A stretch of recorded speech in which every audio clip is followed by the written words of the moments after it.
சிக்கனை இந்த மாதிரி செஞ்சு ஒரு ரசத்தை வச்சு சாப்பாடு சாப்பிட்டா ஆஹா மோகமாக இருக்கும்.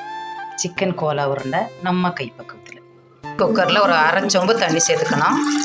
ஒரு அரை கிலோ சிக்கன் நல்லா கழுவி வச்சுருக்கிறேன். அதை இது குக்கருக்குள்ளே வச்சுக்கலாம். மூடி போட்டு ஒரு 4 விசில் வரட்டும்.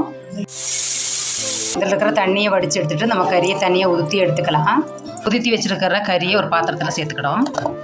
பொடியை நறுக்கி வச்சுருக்கிற ஒரு பெரிய வெங்காயம், பொடியை நறுக்கின 2 பச்சை மிளகா, பொடியை நறுக்கி வச்சுருக்கிற ஒரு கொத்து கருவேப்பிலை, ஒரு கைப்பிடி அளவு மல்லி புதினா, அரை ஸ்பூன் இஞ்சி பூண்டு பேஸ்ட்டு, தேவையான அளவு பொடி உப்பு, ஒரு முட்டை அதையும் சேர்த்துக்கலாம், 1 ஸ்பூன் கார்ன்ஃப்ளவர், 1 ஸ்பூன் கடலை மாவு, அரை ஸ்பூன் சோம்பு, 1/4 ஸ்பூன் மட்டும் சீரகம், பாதி எலுமிச்சம்பழச்சாறு எல்லாம் போட்டு நல்லா பிசைஞ்சுக்கணும்.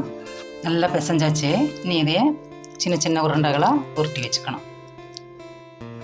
ஒரு வடைச்சட்டியில் கொஞ்சம் தாராளமாக எண்ணெய் சேர்த்துக்கலாம். எண்ணெய்க்கு ரொம்ப காய்ச்சல் வேண்டாம். பாதி காய்ச்சலாக இருக்கும்போதே உருண்டைகளை போட்டுக்கணும். அப்படியே மெதுவாக உருண்டைகளை உருட்டி விட்டுக்கணும். எண்ணெய் ரொம்ப காய்ஞ்சதுன்னா கறி போயிடும், உள்ள வேகாது. அதனால் மிதமான சூட்டில் தான் இந்த உருண்டைகளை போட்டு வேக வச்சு எடுக்கணும். நல்லா வெந்து அருமையாக ரெடி ஆயிடுச்சு. மணக்க மணக்க ருசிக்க சூப்பரான சிக்கன் கோலா உருண்டை ரெடி. வீடியோ பிடிச்சா லைக் பண்ணிட்டு சப்ஸ்கிரைப் பண்ணிடுங்க. நன்றி.